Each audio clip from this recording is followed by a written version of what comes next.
Flash করে দেব, তখন কিন্তু তুই কারোর সামনে মুখ দেখাতে পারবি না রে জেরি। ও জরি। এই সেন্টু ভাই, সব কথা ভালো লাগে, কিন্তু আমার মাস্টারের দিকে যদি আঙ্গুল তুলো না, তাহলে তোমার আঙ্গুল কিন্তু আর সোজা থাকবে না, একেবারে একদম ভটকাই দিব। আর শোন, তুই এরকম ছটফট করে যে পাকা পাকা কথা করছিস না, এর কিন্তু সব আমি থামায় দেবো। তোর ভাই আছে না রজনী ভাই, আর তোর যে মাস্টারের সাথে যে ইটিস পিটিস, ওটা কিন্তু সব আমি ফ্ল্যাশ করে দেবো। তখন এই বড় বড় কথা আমার সামনে করতে পারবো না, বুঝেছিস? এই যে একটু থামেন। হ্যাঁ, খুব উল্টা পাল্টা বকছেন, আমি কিন্তু এতক্ষণ শুনছি। এখন আপনি শোনেন, ওই লোকের সাথে আমার যখন দেখা হয়েছে, সে আমার মাস্টার নিয়ে কথা বলছিল, বলছে আমার মাস্টার নাকি পাগল। এত বড় সাহস, এমন দৌড়ানি দিছি ওর বাপের সাহসটাই আর এখানে ফেরত আসে। হ্যাঁ, আর তুমি কিন্তু খুব উল্টা পাল্টা কথা করে দিছো। আমার ভাইরে শুধু বলে, তারপর দেখো মজা কাটে বলে। খুব উল্টা পাল্টা কথা শিখে গেছো না? আমি আমার ভাইরে দেখবো, তারপর দেখি আপনার কি। যা জানি আমার কি কে করতে পারে, ওই সব আমার জানা আছে, আমিও দেখে নেবো নি করিস। তোমাদের তো খালি মাস্টারের দিকে নজর যায়। মাস্টার বললাম না, মাস্টার।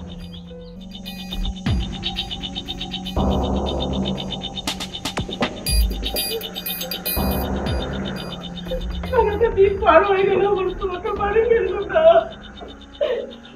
কই গেল? কেউ একটা খবর পর্যন্ত না দিতে পারলো না রে মা। আমি এখন কি করি? ও মা, আমি এখন কি করি রে মা? ও মা, কান্দো না মা, কান্দো না। সুলেমানকে বাচ্চা পোলা যেখানে গেছে চলে আসবো, তুমি কান্দো না। আইসে পড়বো করে তো সারাটা দিন পার করলাম। আইলো তো না, আসবো। আল্লাহ জানে আমার মনে কোনো বিপদে পড়লো কিনা। আম্মা, ওই সুলেমানের কোনো খবর কি পাওয়া গেছে? সুলেমানের খবর তুমি এইখানে এসে জিজ্ঞেস করো? নিজে তো পারো একটা খবর নিয়ে আসতে। আমি তো খোঁজ করছি শান্তা, দিনের বেলায় পাশে যে বাগানটা আছে ওখানে আমি খোঁজ করছি। আশেপাশে খুঁজতে তোমারে লাগবে কেন?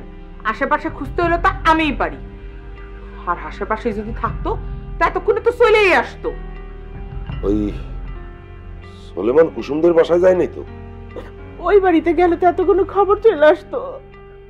মা, আমার মনে হয় সুলেমান ওই বাড়িতেই আছে, নাহলে এতক্ষণ সুলেমান কোনোদিন বাইরে থাকছে কও?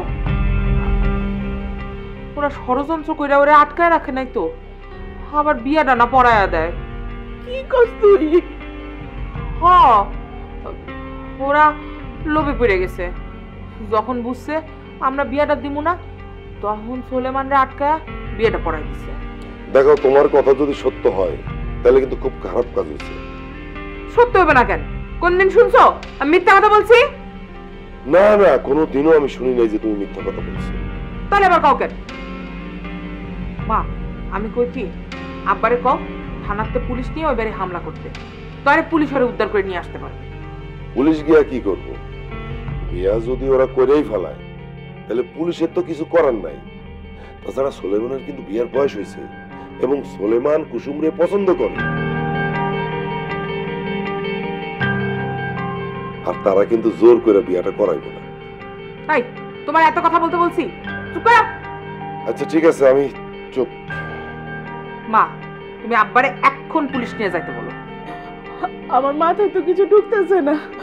তোর আব্বাই আসুক, দেখি কি কর।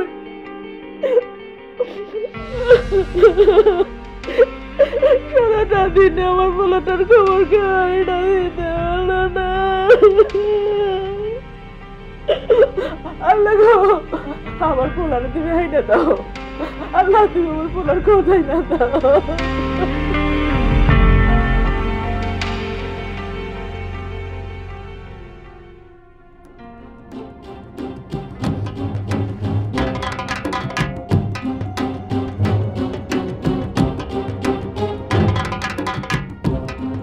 হ্যাঁ হ্যাঁ, বাড়ি তো অন্ধকারে যেতেছে। আমি কখন ঘুমাইছি? সেটা তো অনেকক্ষণ ধরে। হ্যাঁ, আপনি আমার আগে জাগাবেন না, বলবেন না যে অনেক দেরি হইতেছে। এত শান্তিতে ঘুমাইতেছিলেন, ডাকি কেমন? ডাকি কেমনে মানে? আমি ঘুমিয়ে গেছিলাম, আপনি আমরা ডাকবেন না? এখন এই সন্ধ্যা রাত করে আমি বাড়ি যাবো কেমনে? কে ভাই, আপনি কি ভয়টাই পান নাকি? না না, ভয় না পাইলেও তো একটা বিষয় আছে না, একটা গ্রাম থেকে আরেকটা গ্রামে যাওয়ার ব্যাপার আছে, রিস্কের ব্যাপার আছে, আছে না? সেন্টু, তুই বাইরে আগে দিয়ে। না না, আগায় দিয়ে আসা তো দরকার নাই, আমি যেতে পারবো। এই তো ভাইজান পুরুষ মানুষের মতো কথা বলছে। ভাই রাইড করে গেলে কিন্তু একটা সুবিধাও আছে। কি সুবিধা? এই যে মনে করেন কুসুমের বাড়ির কেউ দেখলো না, আপনারও কোনো বিপদ হইলো না, এই সুবিধা না?